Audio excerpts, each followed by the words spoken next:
Hi you guys, my name is Erin VanGordon. I am the owner of LuLaRoe Erin VanGordon. I'm here today to give you guys a 101 for photography and lighting. So it's going to be broken down into two different parts. And basically the first part is going to be the social media side, and then the second part will be the product photography side. So if you are new to photography or you don't know much about lighting and you're trying to run your business, or you're maybe just starting to dabble with photography, hopefully this video will give you a little bit of insight to help you with some tips and tricks to make your photos and your social media pop just a little bit more to everybody else. So for starters, we have lighting. So before I go to the two different segments, I want to just briefly talk about lighting in general. For starters, you're going to have two different kinds of light. So you're going to have outdoor lighting, which is going to be your natural light, and then you're going to have artificial lighting. So for outdoors, you're going to have a couple different times that are going to be your key lighting times. So in the photography world, we call it the golden light. That's going to be the first hour after the sun comes up in the morning, and then it's going to be the last hour when the sun is setting during the day. Now these are very small windows, but they allow for an amazing opportunity of photography to happen, and you can really play with the lighting and also just get this really beautiful golden light to your photo. So those two times throughout the days are going to be just very, very easy photo ops for you.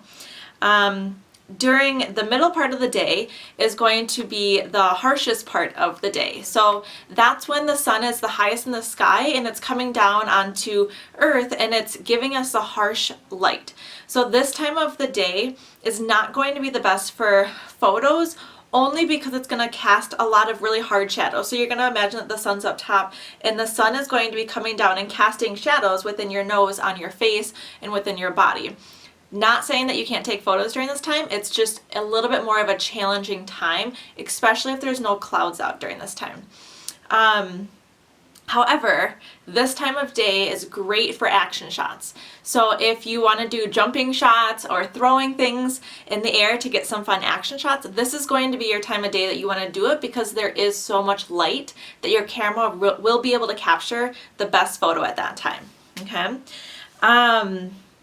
Overcast skies are always great. So if you have an overcast day, take that opportunity and take some photos.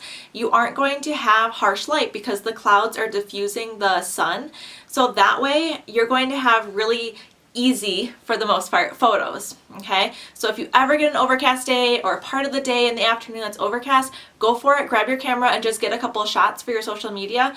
It's going to really help you out with that, and it's going to make editing a little bit easier.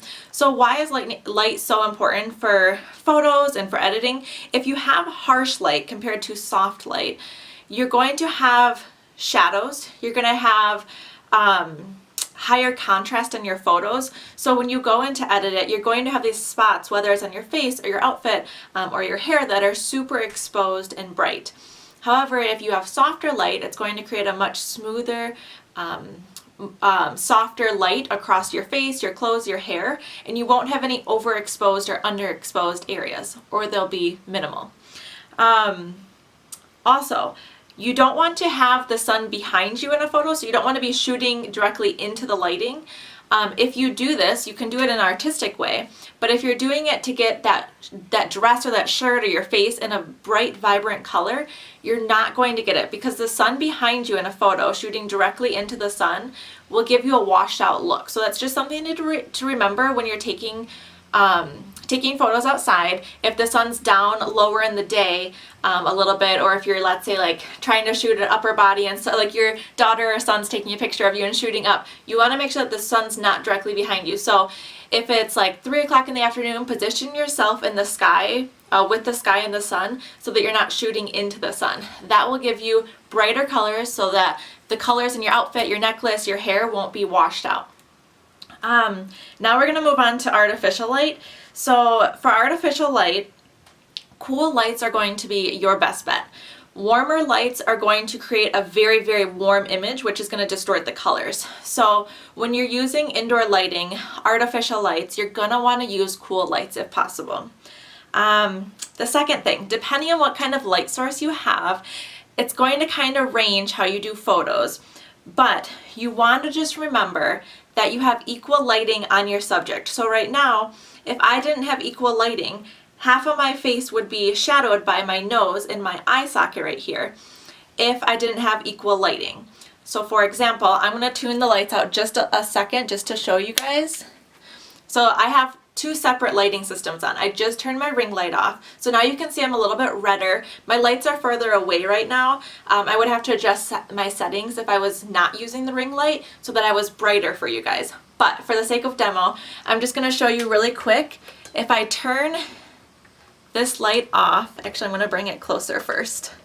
I'm going to bring my lights a little bit closer so you guys can get a real depiction of what the lighting would be. So I'm going to turn the one on my right side off. So you guys can see that directly, that creates this harsh light. Now you can see the line in my forehead a lot more. You're going to see my nose dimples through here, and you're going to see my creases in my face. So having equal lighting is key to your photos. It's really, really important. And if you don't have equal lighting, that's fine, but you have to know your lighting so you can play with it so that you can use it to your full advantage on your photos to make sure that they turn out the best. So for example, if I didn't have that, I'm not going to want to do the photo straight on. I'm going to want to make sure that I turn my face and I'm looking at the source so that I'm getting a little bit light over here and my nose isn't blocking it. So you can always maneuver around your challenges or maybe what you have for your lighting. And I'm happy to answer any questions in the comments if you are if you're stuck with one source or so, bright light, only one source and you're trying to work around it. I can help you guys with that, but just know that two sources are always going to be the best bet for you. Okay. You definitely want your light to be away from your subject. So it's really easy when we are trying to light a subject, whether it's a picture of us or product photography, that all of a sudden we think that the light needs to be right there. That's actually not true. When the light is so close to your subject, especially if you don't have like the best photography lights, you're going to get the background to be very, very dark and gloomy and black, and you're actually going to create a harsher light on your subject because it doesn't have enough space for the light to diffuse around it. So your best bet is actually to have light away from you, not super far, 3 to 8 feet depending on your lighting system, so that it can diffuse across the whole screen, across the whole subject that you're trying to capture. And that way you won't have a difference between your background and your subject. You really want to keep it equal because once again, creating those harsh differences is not going to look very good in your photos. So having it a little bit farther away is key. Now, the other key to making lighting just a little bit more enjoyable on our subjects is going to be to diffuse light.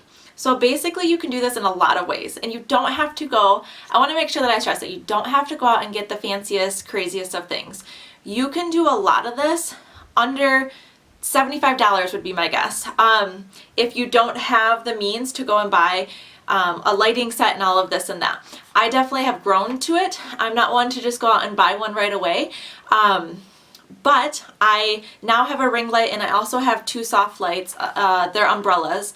And basically I didn't start with that though, and I kind of maneuvered around some different ways to get lighting to work, because as long as you know how lighting works, you can really do a lot with it.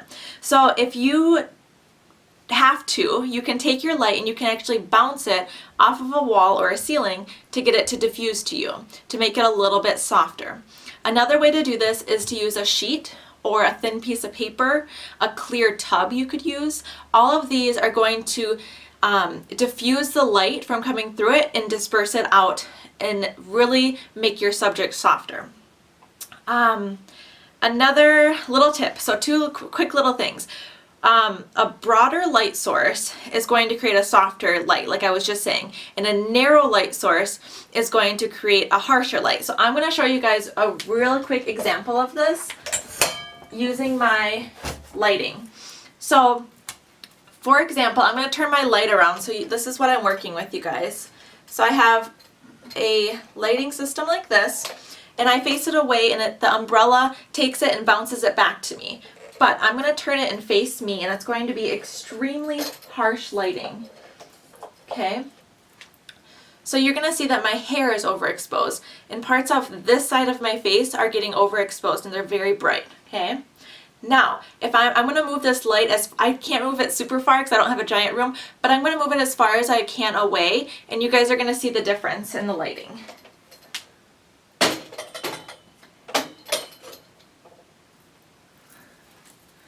Okay, so that is a little bit farther away, and I also took a little bit of a step back from it to give that extra like 6 inches to it. But you can notice that I'm not as harsh because the light has room to disperse, and it has more space between myself and the light, so it's not as harsh. So I'm going to bring it back really quick and show you that harsh lighting one more time.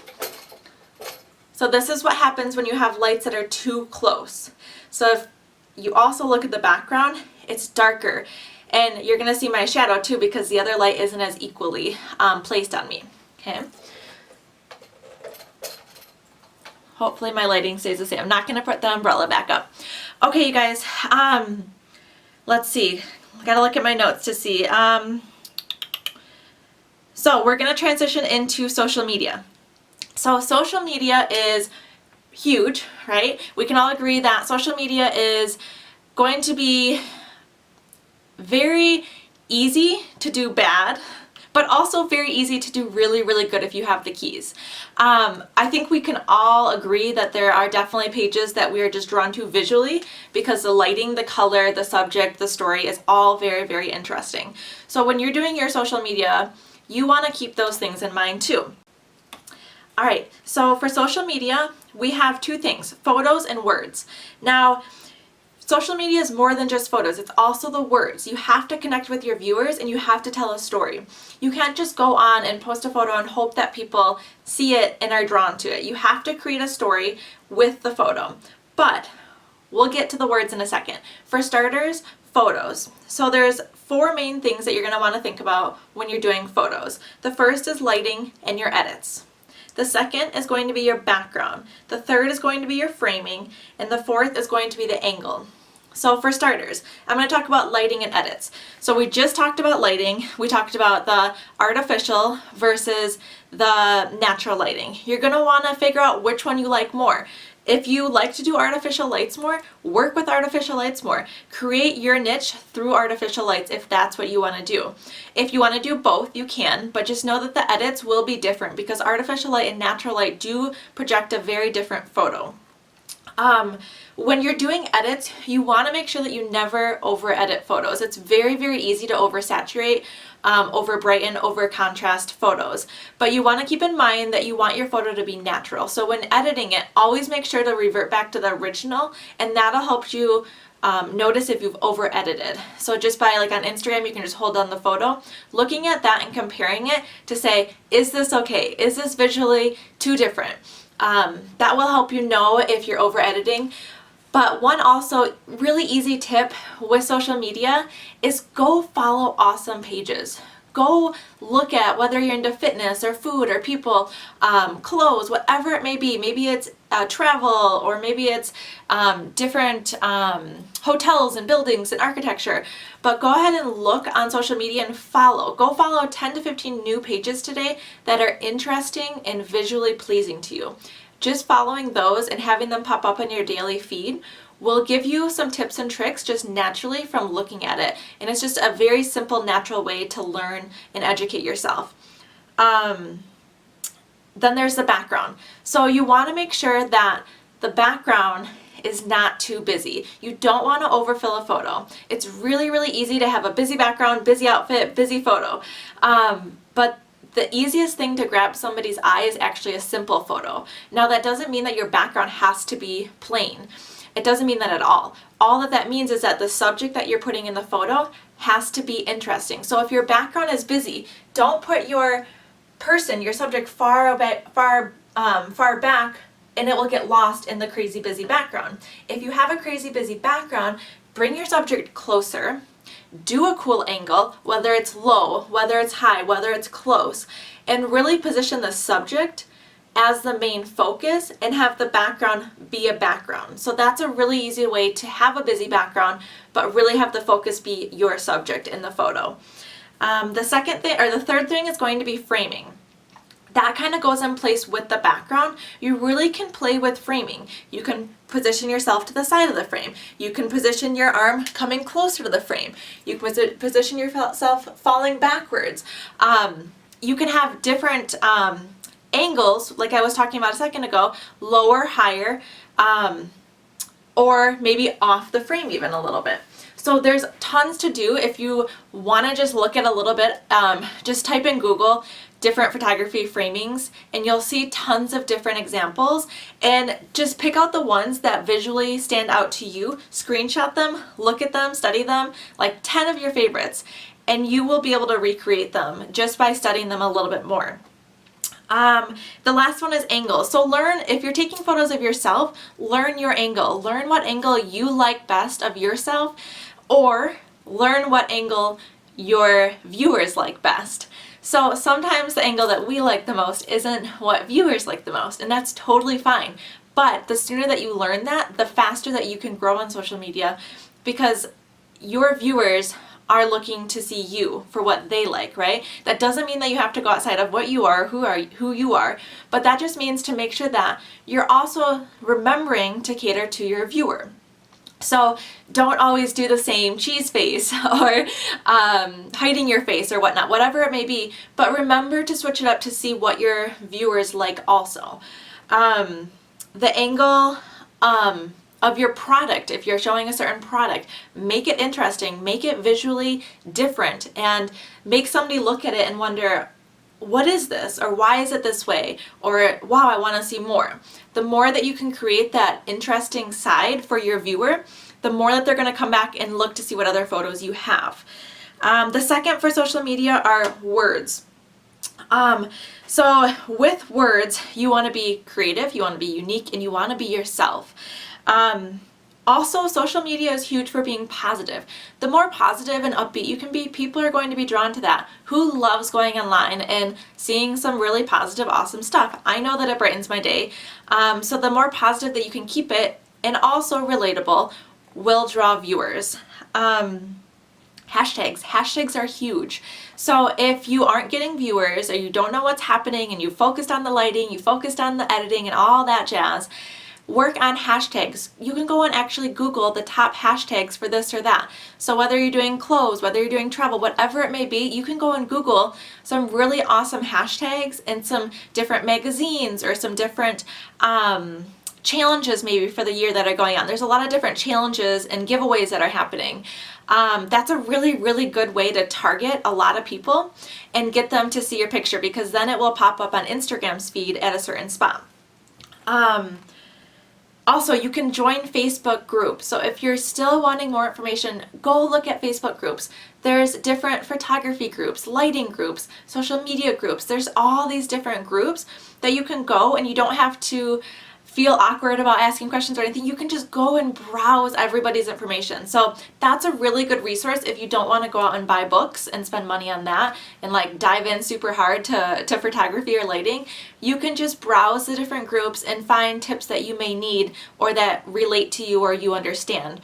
Also, when you're doing social media pictures, so when you get down to it, and you know you've got the outfit, you got the jewelry, and you're taking photos of yourself, let's say, for social media, you are going to sit here and you're going to take tons of pictures of yourself or whatever your subject may be, and you're going to work with the different angles, with the different lighting, with the different backgrounds. You're going to work on all of those, and you're going to take so many different photos because only some of them will turn out.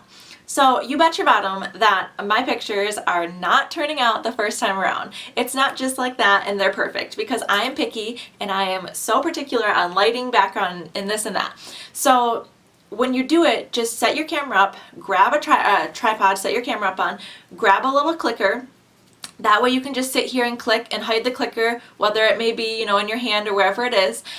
You can throw it on the ground if you need, and just keep snapping away. The other thing that you can do if you don't have a DSLR camera to hook up with the automatic timer and all that jazz is you can use a point and shoot. Or you can use your iPad or your iPhone, it doesn't matter. You can use all of those, and you just set it up on video, I know. Set it up on video, and that's all that you have to do. And you come back here and you strike some poses and you do this and that and you twist and you figure out what you like the most, and then you can go back and rewatch that video and you can create stills out of that. So you guys all have access to do that. So if your social media is not doing well and you want to step it up, those are some really, really simple tips that you can focus in on, and that'll help you a lot. The other thing that I wanted to say, okay, so aside with finding some Instagram accounts that you love, go ahead, look at those. Please don't copy. So all of us, no matter who you are, you have your own creative vibe. You are unique. Nobody wants to be copied. So if you see something and you want to recreate it, try to recreate it in your own way. Don't just go on and copy somebody's photo exactly as is or repost it in yours. Be unique and give credit to where credit is needed. Please, one of my favorite things that I love to say that like reminds me to be unique is learn from others, but become another. So that's a really, really simple way to learn by looking at other people's and educating yourself at angles and color and lighting and all that, but become someone new through that education, become your own person. Another thing about social media is you want to post every single day. So you need to be posting all the time to keep viewers interested and also make them expect that you're going to have a photo posted so that they are excited to see your page and see what you're doing, see your new product, see your new travels, whatever it may be. So we're going to transition to product photography. Product photography, a couple things that we're going to need right away are going to be a camera, a white backdrop, lights, and diffuser. So we've already talked about some of these things. Now for starters, the camera, just like I was talking about, you can use your iPhone, your iPad. You can use a point and shoot. If you have a point and shoot, use that over your iPhone or iPad. If you don't, it's fine. But if you have an iPad, use that over your iPhone because the camera most likely is going to be higher quality on the iPad versus the iPhone. But if you do have that point and shoot, use the point and shoot. And if you have a DSLR camera, get that DSLR camera out and use that. That is definitely worth the quality because you want quality photos that are crisp and come in very nice for your viewers. Okay, the second thing is backdrop. White backdrop. You do not have to go spend tons of money on a backdrop. You can use a piece of paper. You can use mat board. You can use a thicker white sheet. I do not own a white backdrop. I use a sheet and sometimes I use paper. I just find that I don't need one. And it would be really nice to have a super thick, awesome white backdrop, but my space does not account for a big backdrop, so I don't use one. Lights, a couple things. So I showed you guys a second ago that this is my lighting system. So I have this umbrella, and it's one of those strobe lights, and so I use those. Now, you don't have to go get fancy lights. If you want to, you can use two just lights that you have in your house, like those clip-on ones that go on your desk or the ones that have like the arm that go on your desk too, and just make sure that you put cool light bulbs in them and you have two of them and you're going to use them on opposite sides of your product. So you don't have to get anything crazy fancy, you just need to create the light source to light up your object enough. So that is key for lights. Okay, so next you need diffuser. Diffuser is really important like we talked about earlier. So you can use umbrellas, you can use a sheet. Basically just like I showed you, I have the light facing away and it's bouncing off of this umbrella and it's coming back to me. It's being diffused through all of this so that the light is not as harsh of a light coming onto me. And also when I do product photography. At the end of the video, I will try to add in some clips and some photos of different examples of lighting if it's too close, what it will do to your subject versus proper lighting versus overexposed lighting, so that you guys can see. And I'll also include some pictures of my workspace setup so that you guys can get a better idea of what it looks like, okay? Now on to lighting. Okay, so artificial lighting is, in my opinion, a little bit more challenging than natural lighting. Artificial lighting, you have to have it at the right distance, you have to have both of them coming on your object, and sometimes if you don't have the right camera, it makes it difficult to mess with it. I'm going to assume that you guys are all working with more basic cameras. That way you guys, I don't have to go into aperture and shutter speed. I will do more down the road if you guys want me to talk about that, but I'm going to assume that you're basically on like a portrait view on your point and shoot camera. And some of those just more direct ones. If you do know how to use manual, practice with manual and use your aperture to your advantage when you're taking photos. It will help the most. So for starters, if you're using a ring light, you're going to want to, if you're working on a table, so for example, I'm going to say that I'm doing my LuLaRoe product photography. I'm taking flat lays for my outfits. So I'm going to put it all on the table. Always use a table. It's so much better than the floor, you guys. Don't use the floor. Your body will hate you.